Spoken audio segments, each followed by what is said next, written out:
Welcome to the Business Relationship Management Executive Brief workshop.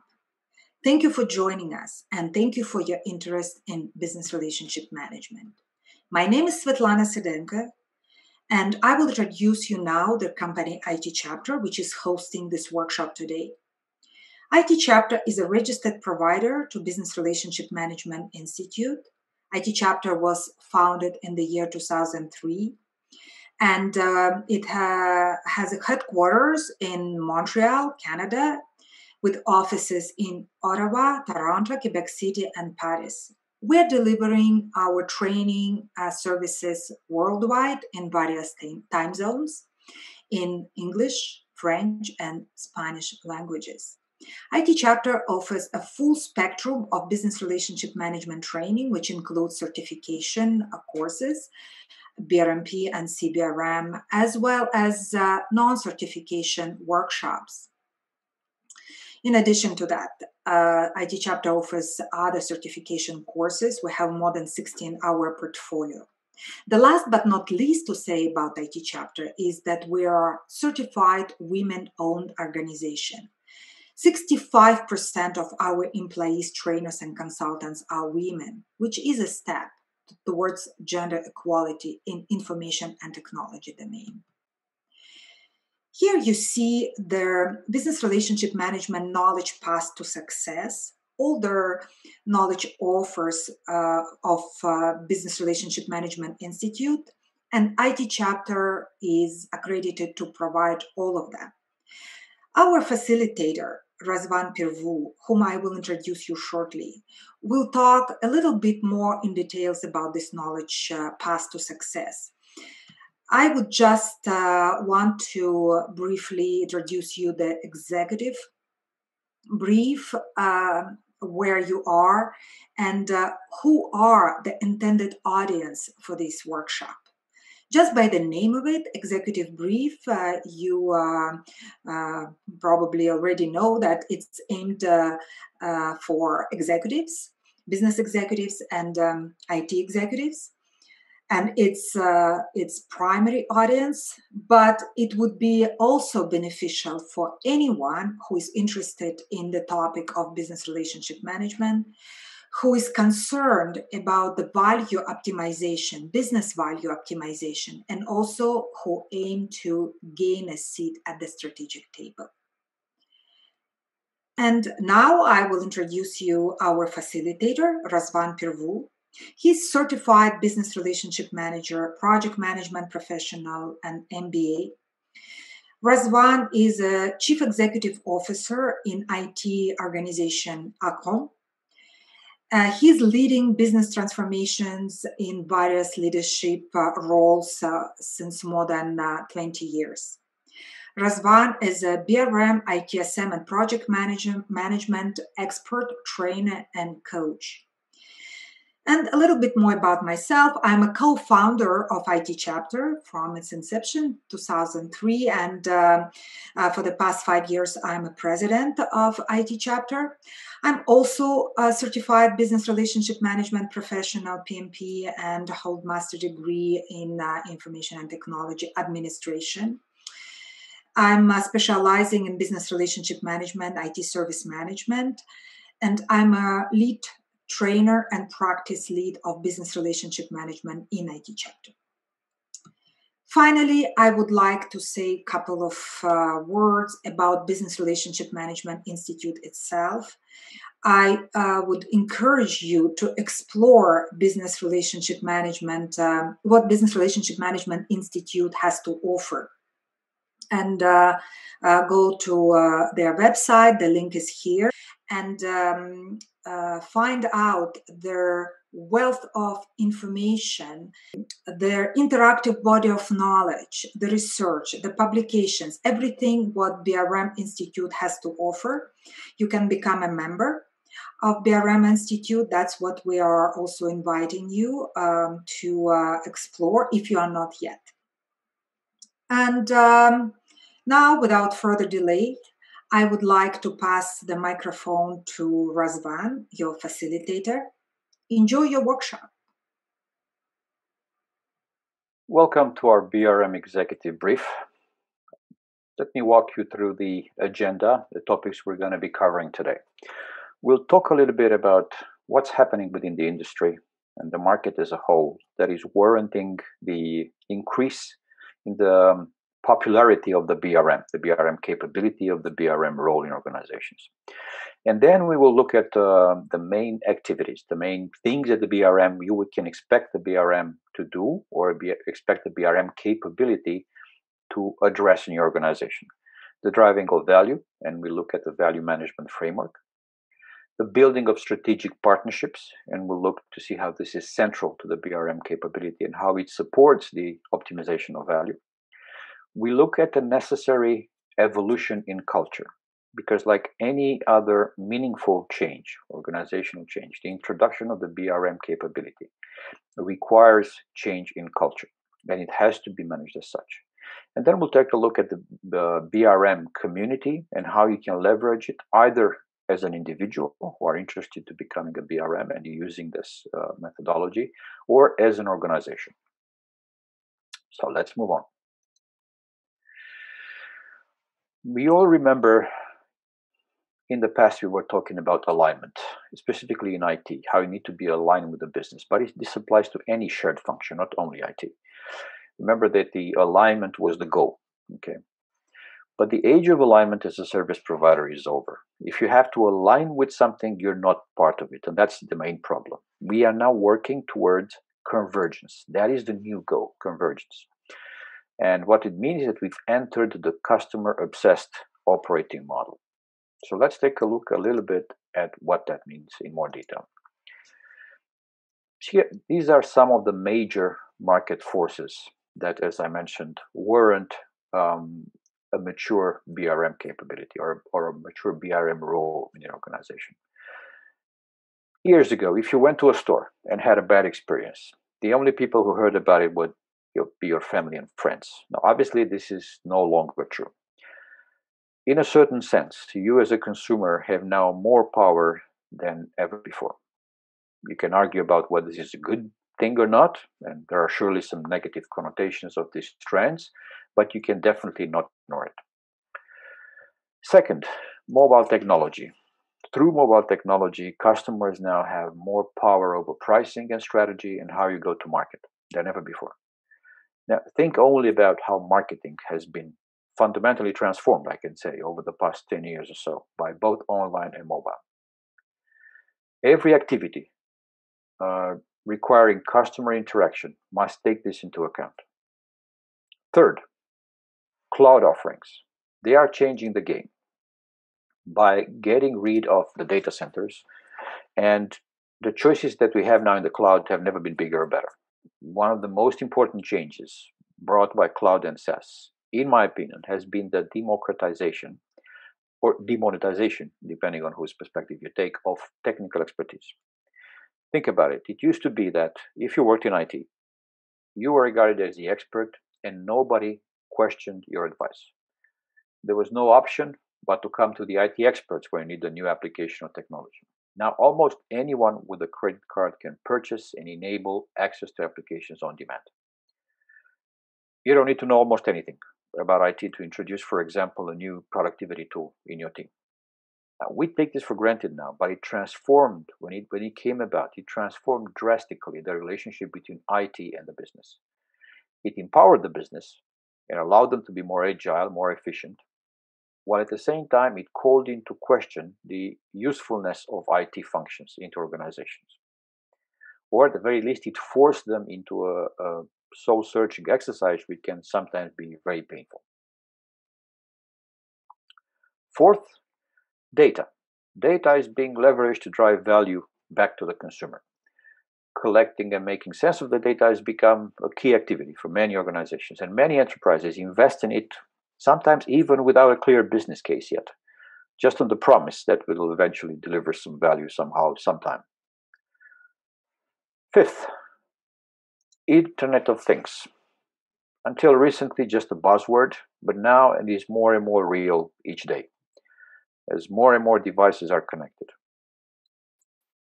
The other thing it enabled is a business model change or shift. It enabled hardware manufacturers to become service providers. And they can now tap into new sources of revenues, which until now were only reserved to traditional service partners. Now, all these forces combine to create a very challenging, as you can see, dynamic within an organization, which is rapidly evolving. BRM evolved as a response to this dynamic, and we'll see later how it strives to address it. The age of a service provider and shared services was linear. This was the model until recently, right? A service provider, you had a model which means you need to cover, plan, build, and run activities. It's a very useful simplification, and it worked very well, we believe, at the time. But I think it's time that we evolve beyond this model. What's wrong with it? First of all, we cannot answer effectively the market forces we described in the previous slide with this model. And I think one of the key things that you can recognize is that there is no place for innovation, for example, in this paradigm. It is inwards focusing. Yes, so let's see what kind of a model we need to enable if we are to evolve. The other thing that's happening is the rise of the people platform. Teams and cross-function collaboration is on the rise. More and more organizations emphasize the importance of cross-silo value streams. As a result, old-fashioned hierarchies are under pressure, and you see more and more organizations moving to a flat structure when decisions are made very close to the interaction with the customer. Digital disruption is forcing teams to respond faster.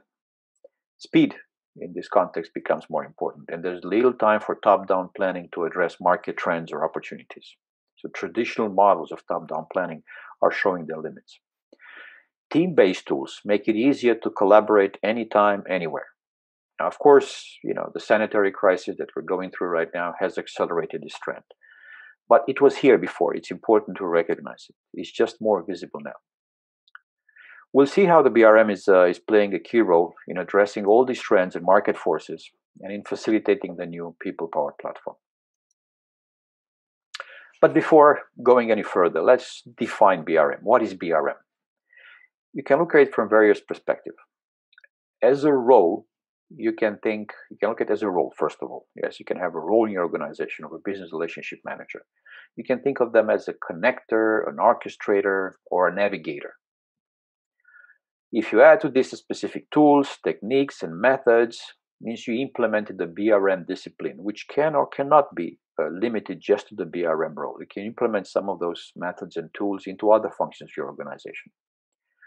Finally, when you have shared ownership of business value, you have a BRM capability within your organization. So, key to remember here is don't necessarily need to have someone whose role is BRM identified exactly as BRM, Business Relationship Manager. They can have other names, but it's important that you use the tools and techniques and the methods and the capability of BRM within your organization. So if you want an official definition of business relationship management, it is a strong capability that converges cross-functional teams and eliminates value-depleting organizational silos. It strengthens collaboration. It drives a culture of creativity, innovation, and shared ownership across the enterprise so that holistic, innovative, and value-driven strategies are created and deliver their intended business value results. That's a mouthful, obviously, the definition, but you can think of it, the BRM capability, as something that you can leverage to move your organization to a strategic partner and drive business results consistently.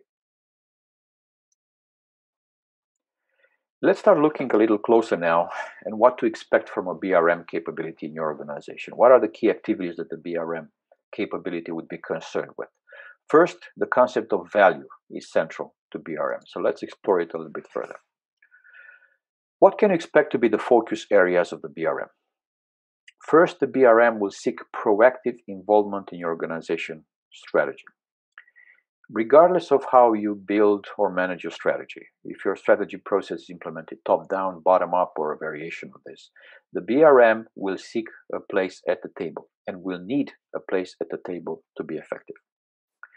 A BRM will be obsessively focused on external customers, even at the expense of internal ones. They will seek a first-hand, non-mediated understanding of external customer experience. A BRM will focus on both surfacing high-value demand and suppressing low-value demand. This is what demand shaping means in the BRM world. Surface high-value demand and suppress low-value demand. We all know that low-value demand exists. Demand for initiatives, ideas, projects that do not bring a lot of value to the organization. It's difficult to manage those, it's difficult to suppress those, and you need a lot of finesse to be able to do this effectively in organizations, but this is where a good BRM capability can help. Perhaps most importantly, though, a BRM will be obsessed with optimizing business value.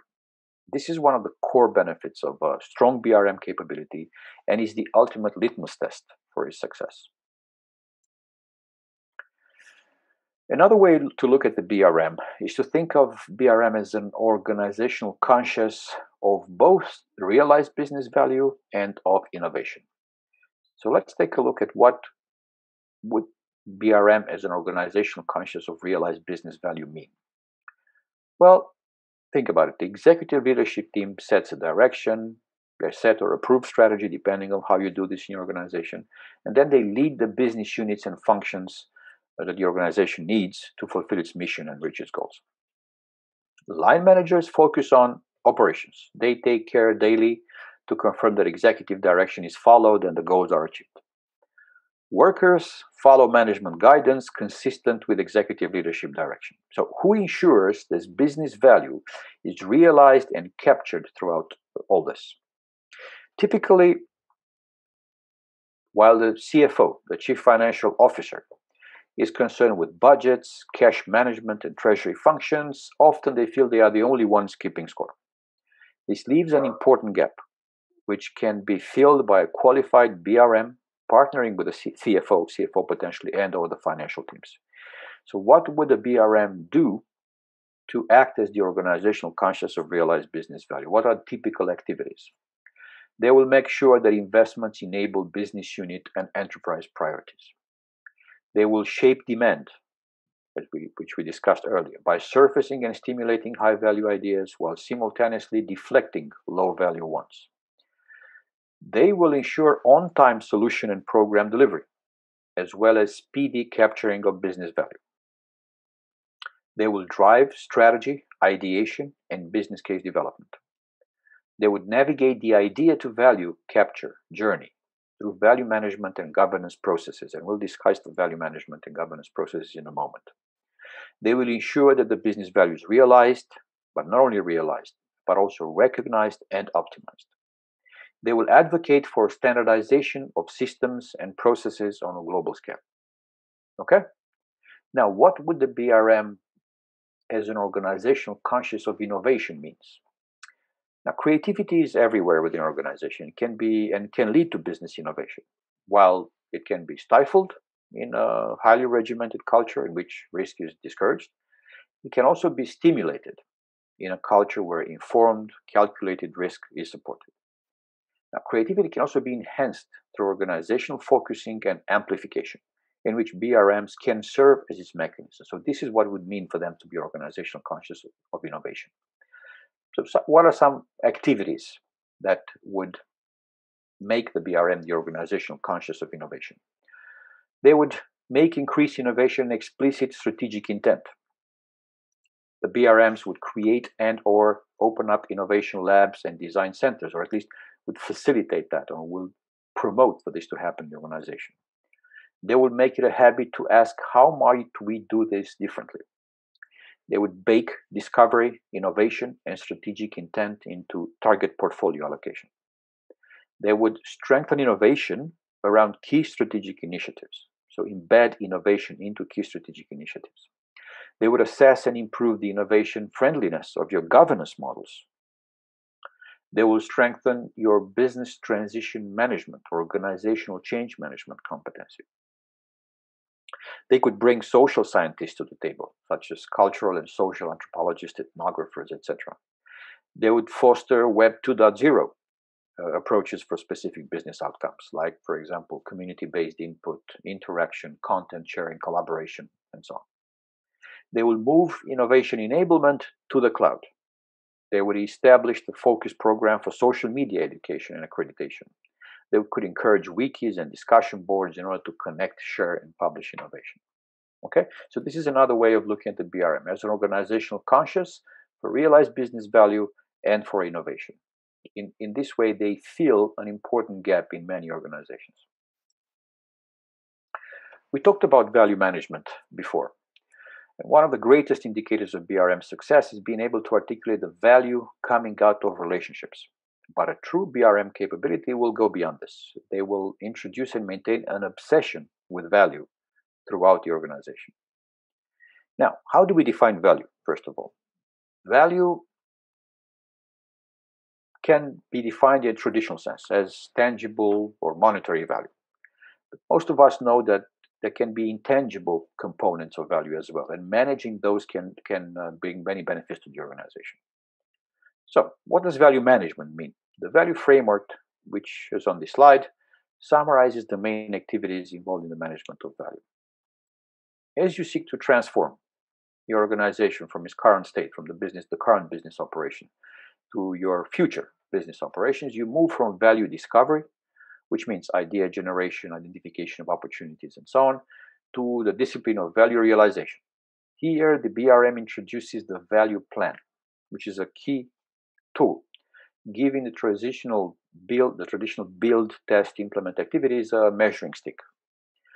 It culminates with the recognition and the validation of achieved value. This process is firmly and formally anchored in the business strategy, obviously, as you can see there on the top, and is controlled through a value optimization or governance discipline. You probably noticed that we're trying to avoid the word governance. In many organizations, the word governance has negative connotations, and not only organizations, in the industry overall, because it can suggest slowness, and that doesn't necessarily, we all know that doesn't necessarily have to be the case, but we're trying to use, for example, words like value optimization framework instead of the governance. Now, this framework that you see here sets a baseline with the current state and constantly focus on the future state. And how does it do this? By driving shared ownership of strategy and results, innovation, a holistic strategy, both for short and long term, value optimization, and constant improvement and communication. Okay, so hopefully you can see in a little bit more detail what value management and value optimization means from a BRM perspective.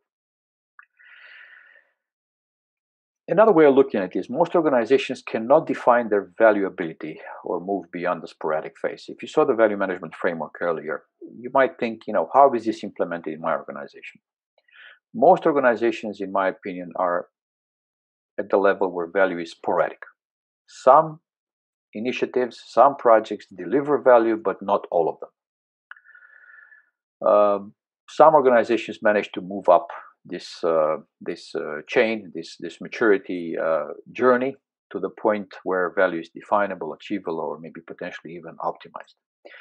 But BRM will work to ensure that you can not only achieve the defined value, but also it goes further to ensure the value is optimized and recognized by all those impacted. And by the way, there is a business valuability assessment, which is available to you through the BRM Institute, through accredited partners, where you can assess your organization. The results can be communicated to the executive level. So you know where you are on your journey to optimizing value, and you can shape up your BRM capability accordingly and focus on the right things. How does this all together, and how does this all come together, and how do the BRMs help shaping demand? BRM work with all business areas to shape demand and ensure that investments link to organizational strategy. How is this done?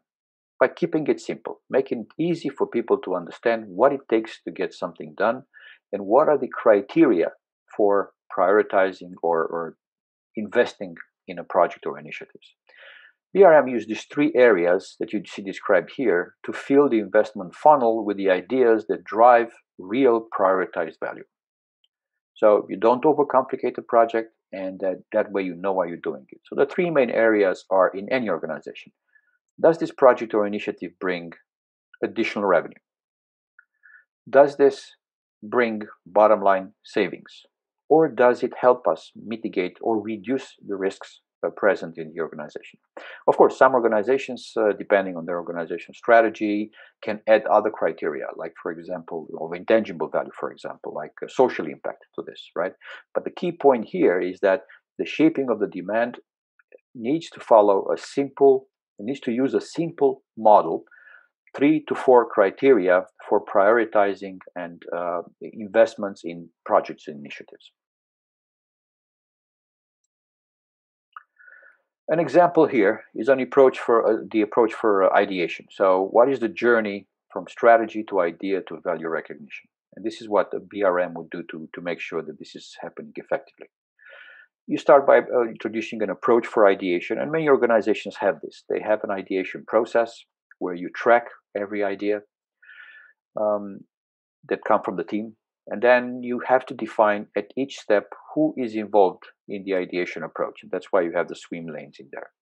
You have routine ideation meetings to review new ideas and the current state of existing ideas. And then as you move to the business case area, again, you define very clearly who does what.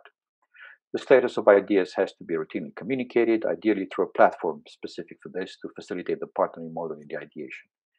One key requirement for an ideation approach is speed. So ideation should ensure speed through the approach. Okay, so this is an example of how the ideation approach, the journey from strategy to idea to value recognition could play out in an organization. And the BRM role throughout this is to make sure that the focus stays on the business unit short and long-term strategy. There is an organizational-wide shared ownership, that the process is creative and innovative, that they shape demand, and that there's a formal approach for ideation. They focus on business value results, making sure that key performance indicators exist for this process and for this approach, and the value framework in management is used, and the quote-unquote governance activities are being played, and the business valuability assessments are done. So you can measure at every step how you're doing. A BRM capability will help your portfolio management by measuring the value of your portfolio of projects and initiatives. So you can use these questions to identify the value of your existing portfolio, to discover projects that may not be serving the organization. That is one benefit of using this approach. For example, do active projects drive value? In many organizations, these questions are not being asked periodically or consistently. Are business metrics defined? And are these business metrics linked to the company, to the organizational strategy? Are they the right business metrics? Can you calculate an overall value for the portfolio? This is a difficult question. Many organizations cannot calculate an overall value for their portfolio of projects or initiatives. Okay? So BRM capability will help with this, will support your portfolio management discipline by helping ask and answer these questions. A second key activity that the BRM would be involved with is the building of strategic partnerships. And this is core to the BRM capability. To optimize value and innovation, I hope you recognize this, the BRM will need to build and maintain strategic partnerships. It's a key component of the BRM capability, as I mentioned, and it is one, in my opinion, that differentiates it from other frameworks. BRM is different and focuses on relationships and partnerships. And furthermore, it gives the practitioner a strong set of tools and techniques to achieve this partnership. Obviously, processes, tools, techniques are animated by people with all their greatnesses and weaknesses. The success of most, if not all, improvement initiatives depend, though, on one's ability to inspire collaboration or partnership. And this is where BRM comes in by focusing specifically on those relationships and making sure they are strategic. One of the tools that we talked about is the business relationship maturity tool. This is a very powerful and a very popular tool, one of the most popular tools in my experience of teaching the BRM or talking about BRM. Many organizations, this is one tool which is very, very useful and one of the first to be adopted. Why? Because it shows the path to a mature relationship between functions. It shows a transition from order taker, service provider to converged strategic partners. It makes it easy for people with either a business or a provider perspective to diagnose the current status of the relationship and to understand what needs to be done to mature it. People also find it straightforward to match relationship maturity to real business problems and real value delivered to the organization, as you can see in this diagram. Now, the 5 maturity level of business relationships described here in this model, from ad hoc to order taker to service provider to trusted advisor to strategic partner, can give your team an intuitive, easy to understand map for improvement.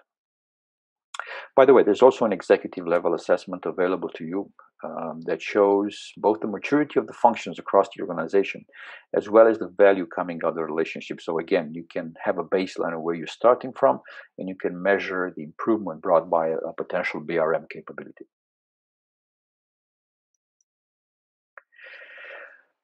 Well, you heard me talk about business convergence being the new goal.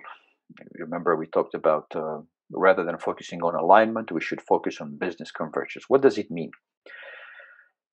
It means 2 or more functional areas working together for the mutual benefit of a newly defined whole. It means the emergence of teams who share ownership for business strategy and business value results. And means a BRM capability which drives business convergence. So the BRM capability enables this business convergence. I mean, this looks like a nirvana to many organizations, but I think you can see how this is an aspirational goal and must be an aspirational goal for your organization. For example, instead of there being a business strategy and an HR strategy that is supposed to align to the business strategy, there is a single integrated business strategy that incorporates all impacted functions, IT, HR, finance, and so on.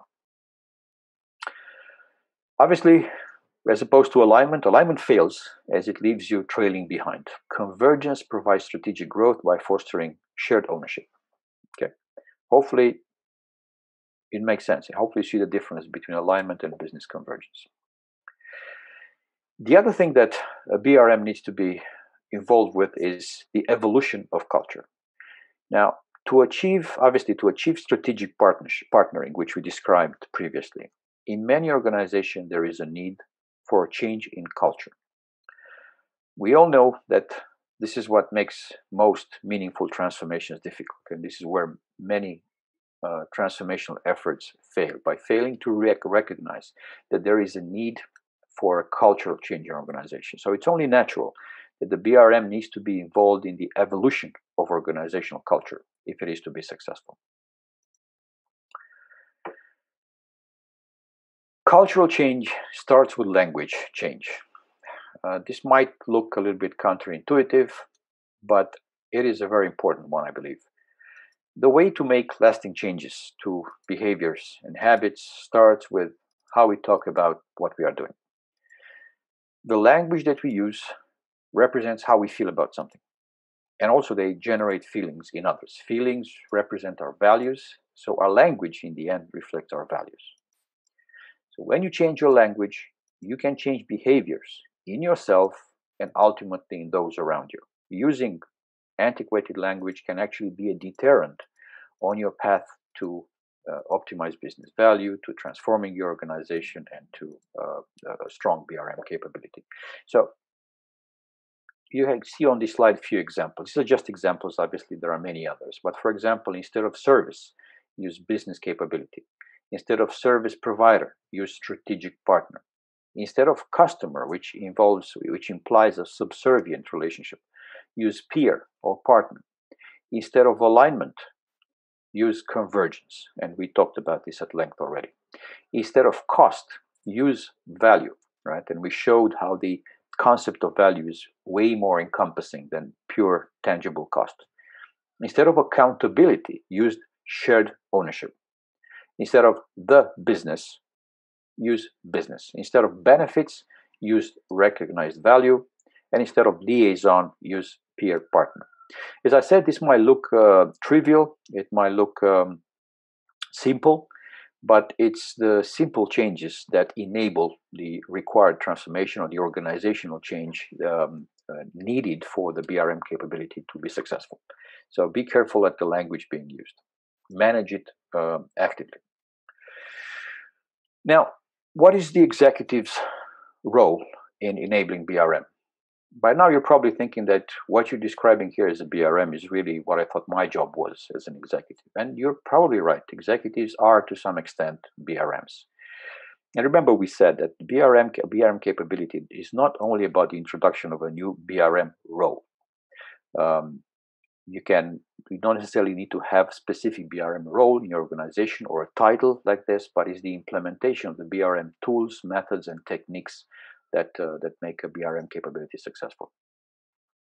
Executives also play a critical role in supporting and ensuring BRM success, and then shaping up or supporting the required organizational culture, as we mentioned. Here are some examples. Celebrate, for example. You can take time in your strategy meeting to recognize the value achieved since then, right, from the previous meeting. You can make sure that investments progress is tracked effectively and focus on this. You can share new innovations that come up from your ideation process, new opportunities that come up from the ideation process. You can provide swift decisions, obviously, which is the more traditional ways that you can support such an activity. You can provide swift decisions about new investments, decision guidance, but you can do so by communicating the criteria. Why are you taking the decisions that you're taking? How do you prioritize the new existing investments, and so on and so forth? Okay, so these are some of the things you need to do as an executive to support an effective BRM capability in your organization. As you look at doing this, you have to recognize some of the main failure modes. Yes, so you need to recognize some of the most common pitfalls on your journey to implementing a BRM capability. This obviously comes from the experience of others before you, so it's useful to know them. You need to understand them, you need to recognize them, and need to know what to do when you recognize them. So let's take a look at them in more detail. You might notice that your BRM capability has only a tactical focus. So if it only focuses on service improvement, on service management, for example, that's a very worthy activity. That needs to happen for the role to be successful. But the BRM role has to have a strategic component at all times. Even if there are technical problems that need to be fixed for, you must not forget the ultimate goal, which is to deliver value at the strategic level. BRM needs a budget to be effective. Yes, and this is one way that you as an executive, a key way to an executive, can support and can enable the success of a BRM capability. The BRM needs to have both an internal and an external focus. So the focus on a customer, on the industry, on the market is very, very important for the BRM to bring value to the organization. Do not bury the BRM in your organization within the PMO or other tactical or delivery areas. In my opinion, and not only in my opinion, BRM can deliver most value when it reports at the executive level. Okay. Support your BRM. Executives must understand and be on board with BRM to ensure culture evolution. Okay, and BRM must be clearly defined and understood across the organization. Now, this is one of the most common failure modes. The introduction of the BRM role in your organization is sometimes not done carefully enough. You need to understand very well what is going to be the role of the BRM as opposed to the other traditional roles within the organization.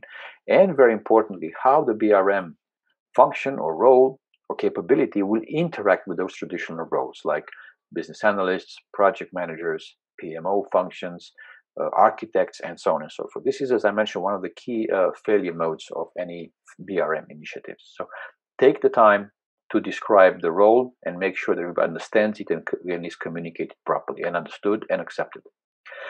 So what are the next steps? If you found value in creating a BRM capability for your organization, or even if you're intrigued by the possibility and you want to find out more, what are the next steps that you can take? Build your BRM journey map. Start with a strategic partnering approach workshop to ensure BRM capability success. Complete your business valuability assessment. Individual level, you can do training, BRM fundamentals, and or BRMP. If you want a more structured approach, this is the BRM knowledge path to success and the associated credentials and books.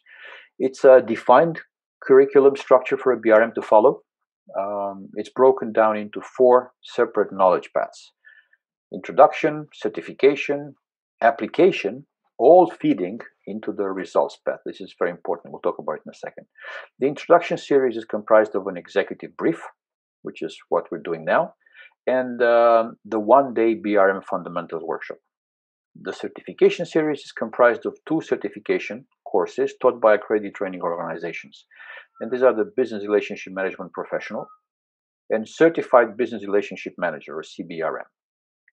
The application series is comprised of 2 workshops and assessment: the strategic partnering approach and becoming a value-focused organization. And the business valuability organization assessment combines business value and culture into one assessment. The results path is comprised of application for the certificate of experience, which shows how the knowledge obtained resulting in real business impact. And ultimately, you can be awarded a Master of Business Relationship Management credentials. We can go into details about each of the knowledge offering. The Business Relationship Management Executive Brief that we're doing today targeted the CEO, executive, and other business leaders looking to gain knowledge of how and why to leverage the business relationship management capability. Okay. BRM Fundamentals introduces BRM as a capability, role, and discipline, and the class is designed to facilitate understanding of the BRM fundamentals, and is open to everyone at any level, any role, who wants to learn more about interacting with or how to achieve success to the BRM profession. The strategic partnering approach guides you through a framework aimed at leveraging a business relationship management capability to drive business value. The strategic partnering approach is supported with the business relationship management playbooks content dedicated to enterprise facilitation. Becoming a value-focused organization workshops, it guides participants through a value approach consisting of a full cycle value optimization framework that works across business function. Is supported with the book Business Relationship Management Value Framework. The business valuability organization assessment consists of 2 separate but related assessments, one on business valuability, which we discussed, and one on cultural readiness assessment.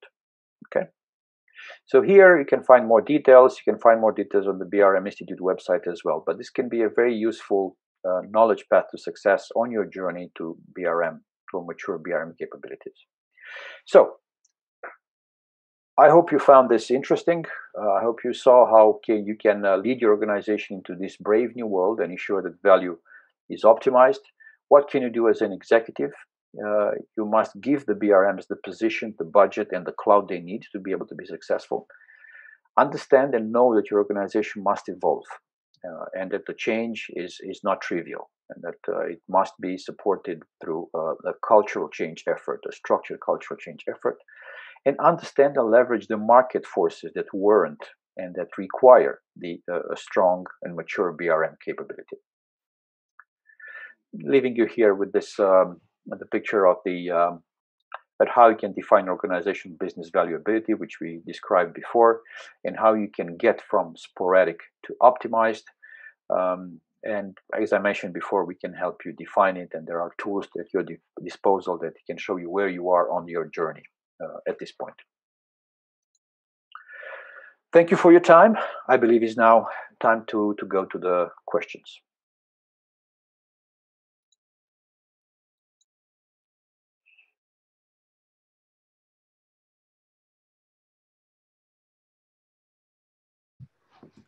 Thank you, Razvan. Thank you for your presentation. We have quite a number of questions here.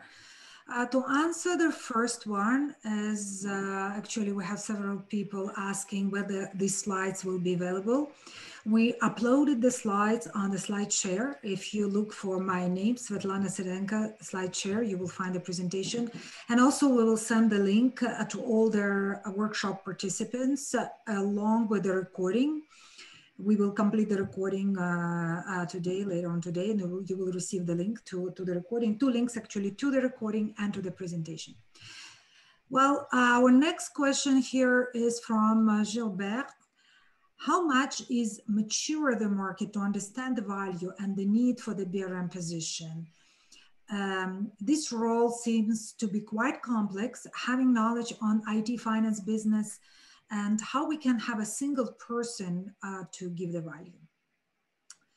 So Razvan. Okay. Thank you, Svetlana, and thank you, Gilbert, for the question. This is a very good question. By the way, it's a common one being asked. So whenever I teach BRM or talk to people in the BRM community, this comes up. First of all, there's an easy answer to this. There's a slide here which we couldn't share with you because of didn't have enough time, but it shows that the number of BRM roles in the organizations, in the industries around the world has grown significantly. So yes, indeed, there is a growing realization that this role adds value. Whether or not the organization is mature enough to understand the entire value of the BRM role as we present it here in the executive brief is a different question. And you have to meet your organization at the maturity point where it is. The reality is that many organizations introduce the BRM role in response to a real problem, which is the alignment between business and IT, finance, whatever shared function you have. But there's an opportunity that once this is done, you can grow the role from there as we put it here. The real value of the BRM is to operate at the strategic level. And once you position it well, you can definitely add value, okay? So you're asking also how the role is quite complex. Can a single person do this? First of all, it doesn't have to be a single person who does it. So you can have a team, right? Depending on your organization, you can have a mix of skills. But if you take a look at, for example, in the BRMP course, we talk a lot about the type of skills, the type of capabilities the BRM has to do. And the key one is business IQ. Don't think of a BRM as a technical person who's just learning about the business. Business IQ is a very, very important skill. You need to understand the business processes. You need to understand how portfolio management is being done. You need to understand how business cases are being built in organizations. So these are skills that you can learn, and you have to select for these people who have the interest to do this and will apply themselves and will invest the time and effort to do it. So yes, it has a very heavy business component. At the same time, I don't think it has more, for example, more finance skills than any other good manager and organization needs. Yes, you need to understand that, but I think somebody who understands well the shared function domain as well as the business side and can talk the language of business can play this role effectively. Well, thank you, Razvan. We have another one to you from Kim Razvan. Thank you for that. How does agility comes to the BRM framework of ideation turning to a business case? If it is, it's too much. If it is too much process and KPI oriented, it might box people and may create risk adverse culture. First of all, hello, Kume. Good to hear from you again. Been a while. We haven't talked in a long, long time. I hope you're doing well. Yes, it's a good question, and it is quite common. One of the main reasons why innovation process implementations fail in organizations is because they try to make it too formal. It depends on who you're going to be put in charge to do this, to implement the innovation process. If you put people who are used to implement very structured processes, it can fail. But you can start small as well, make it very visible. Take a look at the ideas that come through the funnel, and those that are simple, implement them very quickly, put timelines to it.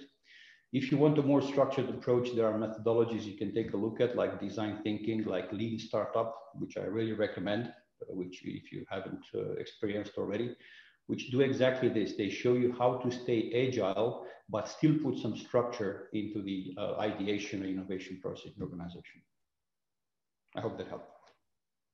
Yeah, thank you. I go to the next question. And by the way, Gilbert is saying thank you very much, very clear answer.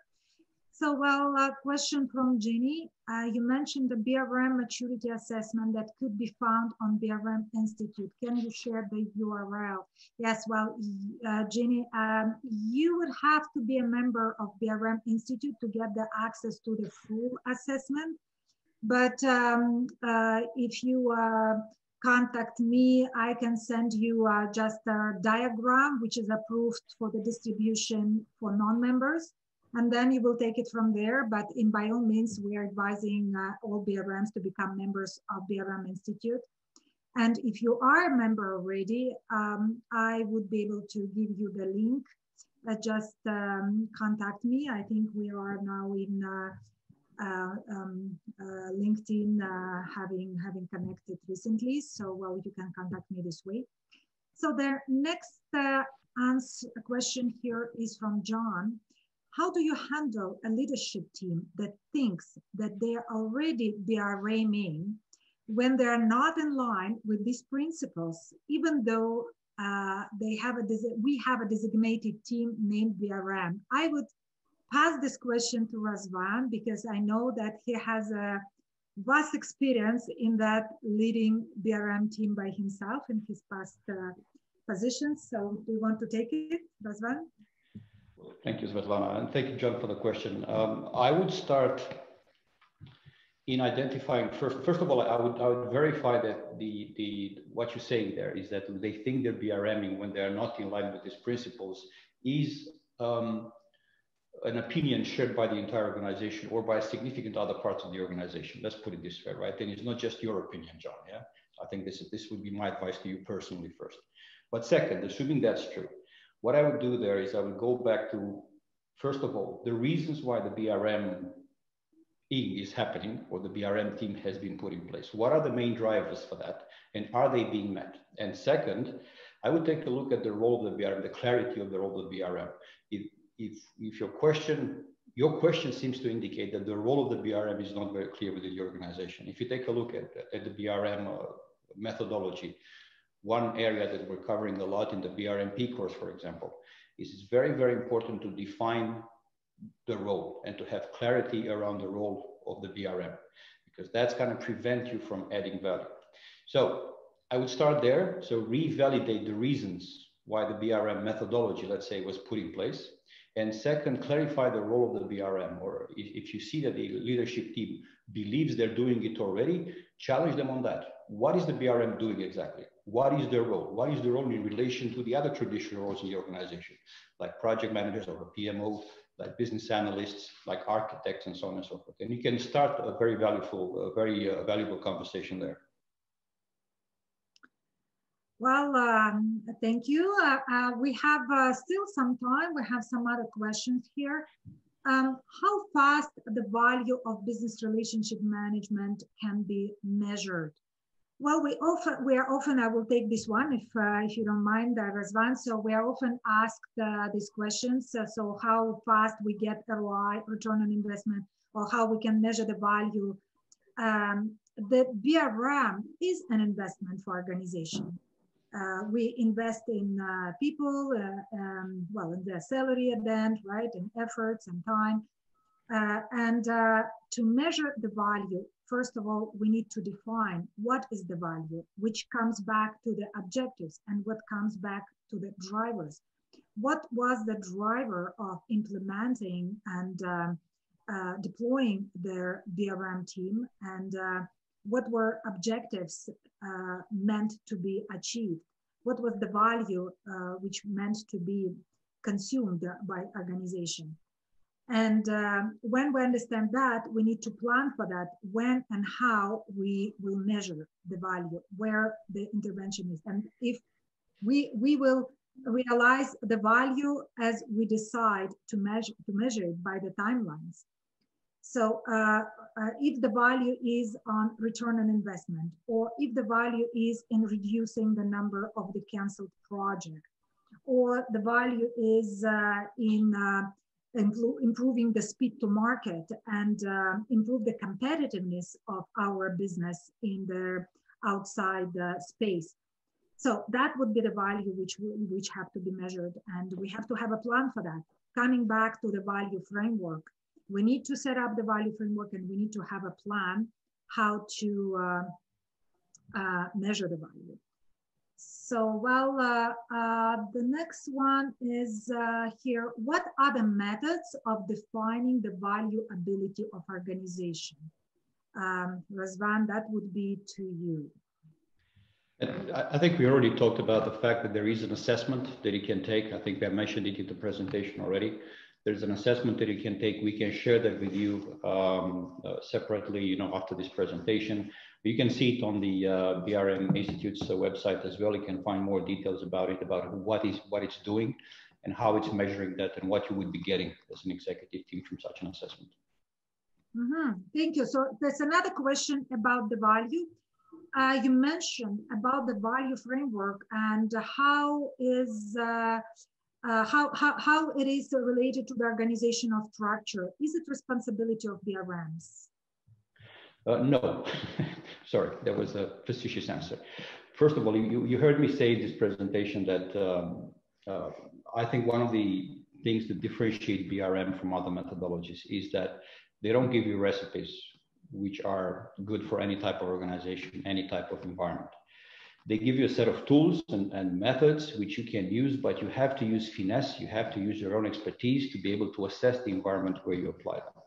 So first of all, if you take a look at the value framework, components of it are present in any organizations. More and more organizations have an ideation process that we talked about related to Kume's question earlier. All organizations have a business case management process, whether they call it this or not, yes? So you can plug in the other components of the value management framework to this existing process in your organization. Don't try to come when you gain your job as a BRM and tell the organization, I'm going to be introducing now the value management framework. Forget about all the other processes you've been having so far. That's doomed to fail, obviously. So assess the maturity of the organization, what is happening already, what components of the framework are present already. And most of them will be there because these are activities that many organizations benefit from, and then enhance it using the BRM methodology step by step, starting with the steps that will bring most value to the organization. Okay, so I think we have the time for one last question, and it's a classical one, which is coming here. To whom BRMs should report to? We have this question all the time. So Razvan, take this one, and then it would be the last one. So I'll give the answer that I give every time to this question. Again, it depends a lot on the type of organization you have. Take a look at the maturity, and you saw in the presentation that I gave, there are tools and techniques that BRM proposes for you to measure the maturity of the demand, the maturity of the supply, as well as the maturity of the relationships. So start there, and based on that, assess where the BRM should report in the organization. However, there are some very clear rules. You heard me say in the presentation, for the BRM to be successful and to add real value to the organization, it has to play at a strategic level. So they have to be close to the roles or to the positions in the organization where those strategic decisions are being made and strategy is being made and executed. So as close as possible to a CIO, for example, or a C-level position is where the BRMs should report to be able to achieve maximum value. Thank you very much. And at this point, we are at the end of our hour. I would like to thank you, Razvan, specifically for putting it together, and everyone, all the participants. Please follow up on LinkedIn and subscribe to our newsletter and blog. And this way you will receive more invitations for the webinars. We aim to do such webinars at least every 2 months or more often. And you will learn about our next topic very soon. At this note, have a great day, everyone, and hope to see you soon again.